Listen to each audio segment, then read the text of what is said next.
Hello guys, मेरा नाम है गगन एंड स्वागत है आपका ऑनलाइन क्लासेस में। तो चलिएगा, आज हम जो है अपने क्लास 10th का चैप्टर 3 और एक्सरसाइज 3.1 करने जा रहे हैं। इससे पहले वाली हमने एक वीडियो ऑलरेडी बना दी है। अगर आपने वो वाली वीडियो नहीं देखी है तो आपसे रिक्वेस्ट है कि सबसे पहले आप जाइएगा और इस वीडियो को आप ज़रूर देखिएगा। आज हम सीखने वाले हैं कि दो लीनियर इक्वेशन का आप ग्राफ कैसे बना सकते हैं। ठीक है, तो चलिएगा करते हैं आज की वीडियो को शुरू।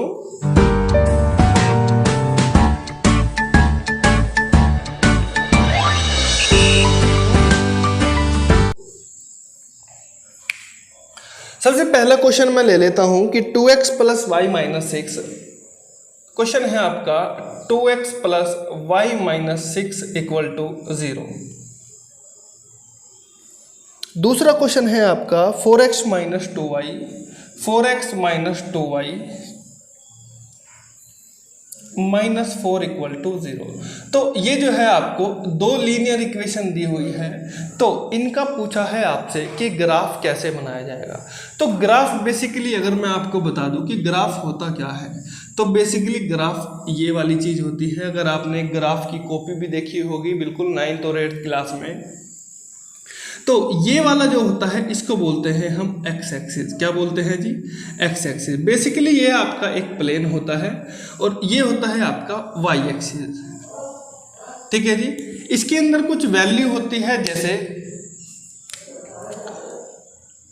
एक्स वाले पे अगर आप राइट साइड में जाओगे तो इधर आपकी वैल्यू प्लस में जाती है और इधर वैल्यू आपकी जाती है माइनस में। तो इधर मैं लेके चलूंगा +1 +2 +3 +4 +5 +6। ठीक है, कितनी भी आप वैल्यू ले सकते हैं। इसको थोड़ा सा मैं बड़ा कर लेता हूं, जैसे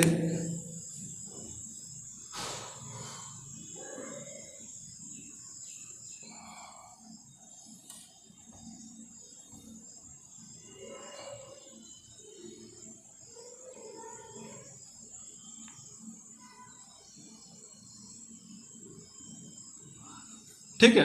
तो इसको देखिएगा जरा, अगर एक्स एक्सिस पे आप राइट साइड चलेंगे तो आपकी वैल्यू क्या जाएगी? प्लस में जाएगी, +3 +4 +5। ठीक है। अगर आप एक्स एक्सिस पर लेफ्ट साइड में चलेंगे तो आपकी वैल्यू जाएगी माइनस में। ठीक है जी। ऐसे ही आपकी वाई एक्सिस पे भी है। अगर वाई एक्सिस पे आप ऊपर की ओर चलेंगे तो आपकी वैल्यू जाएगी पॉजिटिव।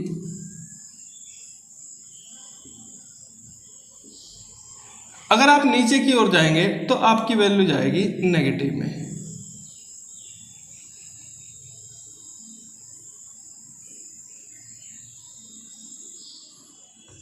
ठीक है, तो इसको हम कर लेंगे +1 +2 +3 और +4, या आप इसको +5 भी कर सकते हैं। ठीक है।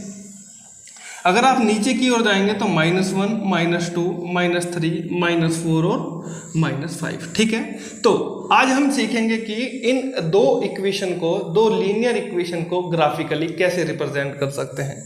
तो सबसे पहले मैं आपको बता दूं कि a1 की वैल्यू कितनी है? 2 है, और b1 की वैल्यू कितनी है? 1 है, और c1 की वैल्यू कितनी है? -6 है। तो ये बात आपको जो है पता होनी चाहिए। a2 की वैल्यू कितनी है? 4 है, B2 की वैल्यू -2 है, और C2 की वैल्यू -4।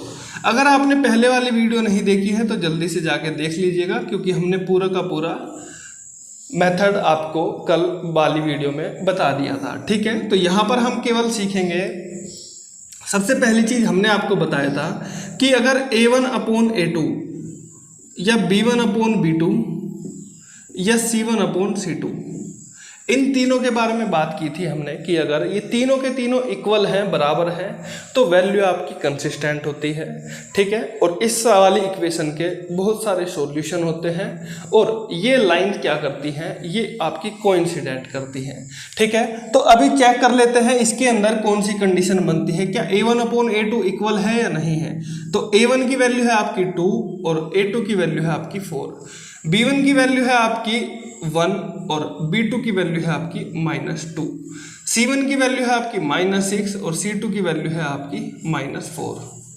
ठीक है, अभी आप मुझे ये बताओ क्या ये दोनों इक्वल हैं या नहीं है। जैसे 2 1 जा 2 और 2 2 जा 4, तो ये 1/2 हो गया और ये हो गया -1/2। क्या ये आपको इक्वल दिखाई दे रहे हैं क्या? आप कहोगे सर ये तो इक्वल नहीं है। तो क्यों इक्वल नहीं है? क्योंकि ये वाला पॉजिटिव का है और ये वाला नेगेटिव का है, तो ये वाला इक्वल नहीं है। तो कंडीशन कौन सी बनेगी? कंडीशन आपकी बनेगी दूसरे वाली जो हमने कल आपको बताई थी, A1/A2 and B1/B2 does not equal to. ठीक है, A1/A2 B1/B2 के इक्वल नहीं है। ठीक है, तो कंडीशन आपकी सेकंड वाली बनती है। एक तो ये क्या होते हैं? कंसिस्टेंट होते हैं, कंसिस्टेंट होंगे। दूसरा ये आपके क्या होंगे? इसके दो सॉल्यूशन, वन सॉल्यूशन निकलता है इसका, केवल only one unique solution, one unique solution. और थर्ड निकलता है कि ये लाइनें आपकी कैसी होती है? इंटरसेक्टिंग लाइन होती है। ठीक है, इतना हमने जो है कल पढ़ लिया था। अब इसको वो पूछता है आपसे कि अगर ये आपकी कंसिस्टेंट है तो आप इसको ग्राफिकली रिप्रेजेंट कीजिए। तो ग्राफिकली रिप्रेजेंट करने का एक बिल्कुल सिंपल सा तरीका होता है कि आपको दो बॉक्स बना लेने हैं सबसे पहले। जैसे जो आपको इक्वेशन दी हुई है उसमें से आप क्या काम कीजिएगा? उसमें से आप y की वैल्यू निकाल लीजिएगा। क्या निकाल लीजिएगा? y की वैल्यू। कैसे निकालनी है वो मैं आपको बता देता हूँ। आपको सबसे पहले दो बॉक्स बना लेने हैं, एक बॉक्स आपको ऊपर वाला और एक बॉक्स आपको बनाना है नीचे वाला। तो ये दो बॉक्स आपके रेडी हैं। ठीक है, और इनको डिवाइड कर लेना है आपको दो हिस्सों में। ऊपर वाला जो होगा बॉक्स पहले वाली के लिए होगा और ये वाला होगा आपका नीचे वाली लीनियर इक्वेशन के लिए। ठीक है, ऊपर वाले में आप लिख देंगे x और नीचे वाले में लिख देंगे y। ऊपर वाले में x और नीचे वाले में y। ठीक है, अब जरा ध्यान से देखो आप। तो जैसे 2x + y - 6, 2x + y - 6 = 0। तो सबसे पहले आपको ध्यान रखना है कि एक इक्वेशन से आपको y की वैल्यू निकाल देनी है। क्या निकाल लेनी है? y की वैल्यू। तो y की वैल्यू निकालोगे कब? जब -6 दूसरी साइड चला जाएगा। तो -6 दूसरी साइड जाएगा तो वो हो जाएगा प्लस का, और 2x भी उधर जाएगा तो ये हो जाएगा माइनस का 2x। तो इधर बचेगा y = -2x + 6। ठीक है, इतना आपको समझ में आ गया होगा। अच्छा, अब दूसरी इक्वेशन देखिए जरा। दूसरी इक्वेशन है आपकी 4x - 2y - 4 = 0। तो यहाँ से भी हमें किसकी वैल्यू निकालनी है? y की। तो y की वैल्यू बेटा जब निकलेगी जब आप -4 को इधर भेज दोगे तो +4 हो जाएगा, और प्लस का 4x भी उधर जाएगा तो माइनस का 4x हो जाएगा। ठीक है, अच्छा ये माइनस का 2y है, इसको अभी ऐसे ही रहने देते हैं। और ये जो -2 है इसके साथ मल्टीप्लाई में लगा हुआ है। कैसा लगा हुआ है जी? मल्टीप्लाई में।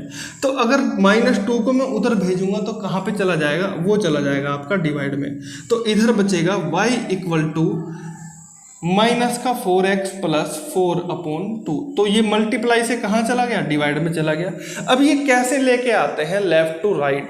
तो ये हमने 20 वीडियो यूट्यूब पे डाला हुआ है, तो आप वे वीडियो देखिएगा। उसमें हमने एकदम सब कुछ बेसिक कंसेप्ट बताया हुआ है। ठीक है, तो यहाँ पर हम वो चीज़ नहीं बताएंगे।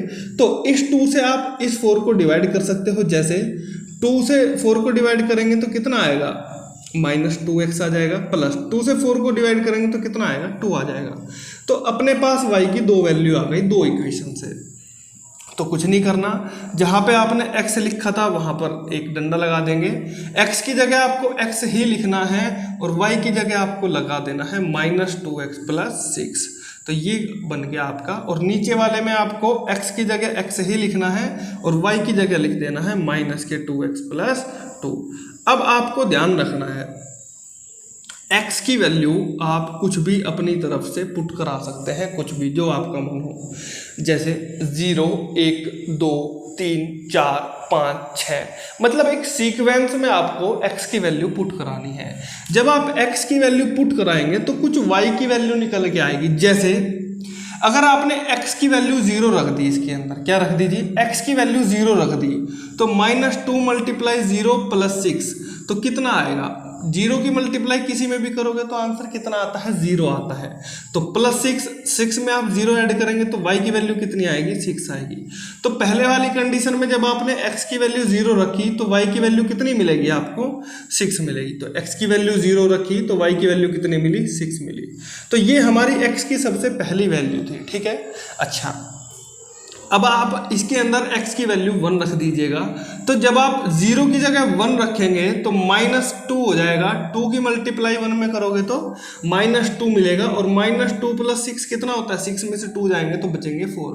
तो जब आपने x की वैल्यू 1 रखी तो y की वैल्यू कितनी मिलेगी आपको, 4 मिलेगी।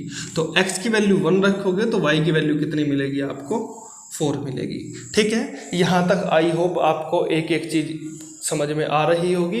अगर हर चीज एक पॉइंट टू पॉइंट आपको समझ में आ रहा है तो जल्दी से वीडियो को लाइक कर दीजिएगा। लाइक करने में कंजूसी नहीं करना है आपको वीडियो को, ठीक है। अच्छा, अब आपको x की वैल्यू देखो कुछ भी रखते जाइए आप, लेकिन एक सीक्वेंस में रखते जाना है आपको, ठीक है। अगर आप x की वैल्यू 2 रखेंगे तो 2 रख दीजिएगा जरा, तो 2 × 4 -4 + 6 तो कितना हो जाएगा, 6 में से 4 जाएंगे तो बचेगा आपका 2। तो x की वैल्यू 2 रखी तो y की वैल्यू भी आपको कितनी मिली। देखो अगर आप थोड़ा सा ध्यान देंगे तो यहाँ पर तो एक की वैल्यू आप क्या करते जा रहे हो, इंक्रीज करते जा रहे हो, और यहाँ पर क्या हो रहा है, 2 की वैल्यू डिक्रीज हो रही है। तो आपको अब सारे के सारे निकालने की जरूरत नहीं है, केवल आपको क्या करना है, 2 डिक्रीज करते जाइए। जैसे इसके अंदर एक इंक्रीज करना है x वालों को, और y वालों को क्या कर देना है, y वालों को आपको 2 डिक्रीज करते जाना है। तो 4 के बाद 2 डिक्रीज हो गए, 2 आएगा, 2 डिक्रीज करेंगे तो 0, फिर 2 डिक्रीज हुआ तो -2, फिर 2 डिक्रीज हुआ तो -4। आई होप आपको पहले वाला बॉक्स समझ में आ गया होगा कि इसको कैसे सोल्व करना है, ठीक है। अब देखो जरा ऐसे ही आपको क्या काम करना है, आपको दूसरे वाला बॉक्स बनाना है, ठीक है। अभी मैं इसको जो है इरेज कर देता हूं। अब हमारा पहले वाले बॉक्स का काम हो गया खत्म, ठीक है। अभी हम इसको थोड़ा सा इरेज कर दे रहे हैं, ठीक है। अब आपको क्या काम करना है, x की वैल्यू फिर से 0 रखनी है, x की वैल्यू आप 0 रख दीजिएगा, और x की वैल्यू जब आप 0 रखेंगे तो 0 की मल्टीप्लाई -2 में करोगे तो आंसर कितना आएगा, 0 आएगा। -2 × 0 + 2 तो ये वाली वैल्यू तो 0 हो गई, बचा आपका 2। तो जब आपने 0 रखा तो वैल्यू आएगी आपकी 2, ठीक है। अच्छा, अब आपको x की वैल्यू 1 रख देनी है, y की वैल्यू आपकी 2 आई, x की वैल्यू 1 रख दो। 1 आप जब इसके अंदर रखोगे तो -2 × 1 + 2 तो -2 आएगा और +2, तो 2 में से 2 माइनस होंगे तो क्या बचेगा, 0। जब आप 1 वैल्यू रखोगे तो आंसर कितना आएगा, 0 आएगा, ठीक है। अभी आपको समझ में आ जाना चाहिए कि इसके बीच कितने का गैप है, 1 का, और इसके बीच कितने का गैप हुआ, 2 का, यानी कि 2 आपके क्या हो गए हैं, माइनस हो गए हैं, ठीक है। अभी चेक करना है आपको, क्या अगली जो वैल्यू आएगी वो कितनी होगी, -2 हो जानी चाहिए आपकी वैल्यू। अभी उसको निकाल के देखते हैं जरा। x की वैल्यू अगर आपने 2 रखी तो क्या होगा, -2 × 2 + 2 तो 2 2 जा आपका -4 + 2, तो -4 + 2 कितना होता है आपका, -2। तो बिल्कुल एकदम एक्यूरेट वैल्यू आ गई। तो अब मैं पहले वाला फंडा अप्लाई कर सकता हूँ कि इसकी वैल्यू 3 रखो और इसकी वैल्यू 2 और कम कर दो, इसकी वैल्यू 1 बढ़ा दो और इसकी वैल्यू क्या काम करो, 2 और कम कर दो, ठीक है। तो अपने अब जो है 2 बॉक्स आपके रेडी हो गए हैं। अब हमारा ग्राफ बनने के लिए एकदम बिल्कुल रेडी है। जो इसके अंदर चीज है देखने के लिए वो यही थी। इतना अगर आप काम कर लेते हैं तो ग्राफ अब आपको बिल्कुल सिंपल तरीके से समझ में आ जाएगा। अब मैं इसको जो है इरेज कर दे रहा हूं, इसको आप थोड़ा सा देख लेंगे। जैसे ही आपके बॉक्स रेडी हो गए तो अब आपको ग्राफ में आ जाना है। जैसे x की वैल्यू आपने 0 रखी, हमेशा ध्यान रखना अगर आपको इस तरीके से दिखाई देगा ब्रैकेट, ठीक है, तो इसको बोलते हैं x वाली वैल्यू और ये वाली होती है आपकी y वैल्यू। तो हमेशा जो पहले वाला नंबर होगा वो x एक्सिस पे चलेगा और जो बाद वाला नंबर होगा वो आपका y एक्सिस पे चलेगा। ठीक है, तो x एक्सिस पे आपका चला है 0, तो ये वाला जो पॉइंट होता है इसको बोलते हैं 0 0, और 0 0 जो पॉइंट होता है वो आपका ओरिजिन होता है, जहाँ से आपका ग्राफ की क्या होती है, स्टार्टिंग होती है। तो कोई भी जब भी डायमेंशन आप मेजर करोगे तो हमेशा ओरिजिन से ही करोगे। ठीक है, तो x एक्सिस पे कितना चला बेटा, 0 चला है, तो 0 चला है बिल्कुल यहीं पर है, और y एक्सिस पे कितना चला है, 6 चला है, तो 6 थोड़ा सा इसको एक ऊपर स्टेप बना लीजिएगा, प्लस का 6। तो x एक्सिस पे चला 0, तो y पे कितना चला 0, तो ये पॉइंट आ जाएगा आपका पहला यहाँ पर। दूसरा है x एक्सिस पे चला 1 और y एक्सिस पे कितना रहा 4, x एक्सिस पे चला 1 और y एक्सिस पे चला 4, तो दूसरा पॉइंट आपका बन जाएगा यहाँ पर। ठीक है, ये यहाँ पर आपका पॉइंट बन जाएगा, इसको हम नाम दे देंगे 1,4। ठीक है, अब तीसरा पॉइंट आपका x एक्सिस पे चला है 3 और y एक्सिस पे चला है 0। x एक्सिस पे चला है कितना 3 और y एक्सिस पे चला है 0। x एक्सिस पे चला है 3 और y एक्सिस पे चला है, y एक्सिस ऊपर नहीं चला है, केवल यहीं पर आपकी गाड़ी अटक गई है, तो यहाँ पर इसको बोल देंगे हम 3,0। ठीक है, अच्छा x एक्सिस पे बेटा कितना चला है, 4 चला है, तो 4 चला दीजिएगा, और y एक्सिस पे आपका माइनस में चला गया, तो यहाँ पर आपका ये बन जाएगी लाइन, ये पॉइंट बन जाएगा कौन सा, 4,-2। ठीक है, ऐसे ही x एक्सिस पे चला है आपका 5, तो 5 आ जाएगा यहाँ पर, और ये चला है -4, तो -4 चला है यहाँ पर, और x एक्सिस आया है यहाँ पर। तो अब ये जो आपके पॉइंट आए हैं, इस वाली लाइन को आप ड्रॉ कर दीजिएगा, ये आपकी एक फर्स्ट वाली लाइन का ग्राफ बन चुका है। ठीक है, अभी दूसरे वाली लाइन आपकी और रहती है, जैसे x एक्सिस पर आपका है 0, x एक्सिस है आपका 0 और y एक्सिस है आपका 2, तो पहला पॉइंट बनेगा यहाँ पर 0,2, तो पहला पॉइंट आपका बन गया है इधर। दूसरा है x एक्सिस पे चलना है y, x एक्सिस पे चलना है 1, x एक्सिस पे चलना है 1 और y एक्सिस पे 0, तो दूसरा पॉइंट आपका बनेगा इधर, इसको बोलेंगे 1,0। ठीक है, थर्ड पॉइंट आपका x एक्सिस पे चला 2 और y एक्सिस पे भी चला है 2। ठीक है, तो ये वाला पॉइंट बन जाएगा इधर। ठीक, अच्छा x एक्सिस पे चला 3 और y एक्सिस पे चला -4, x एक्सिस पे चला 3 और y एक्सिस पे चला -4, तो ये वाला पॉइंट बनेगा आपका यहाँ पर 3,-4। ठीक है, अच्छा अब एक पॉइंट आपका बना है 4 और -6, तो x एक्सिस पे चला है बेटा 4 और y एक्सिस पे चला है -6 आप यहाँ ले लीजिएगा, 4 और -6 ये लीजिएगा जरा, 4,-6। तो ठीक है, आपकी ये लाइन हो गई। अब आप क्या काम कीजिएगा, इस लाइन को भी आप यहाँ से मिलाते हुए बना दीजिएगा, और ऐसा आएगा कि ये कहीं ना कहीं आपकी कट करेंगी लाइनें। ठीक है, तो इस लाइन का जो पॉइंट आता है वो एक यूनिक पॉइंट आता है कि कहीं ना कहीं एक ऐसा पॉइंट आता है कि जहाँ पर ये लाइन क्या करती है, एक दूसरे को कट करती है। ठीक है, तो आई होप आपको जो है ग्राफ बनाना भी अच्छे से समझ आ गया होगा। अगर आपको वीडियो अच्छी लगी है तो जल्दी से वीडियो को लाइक कर दीजिएगा, और मिलते हैं आपसे नेक्स्ट वीडियो में। Thank you for watching this video.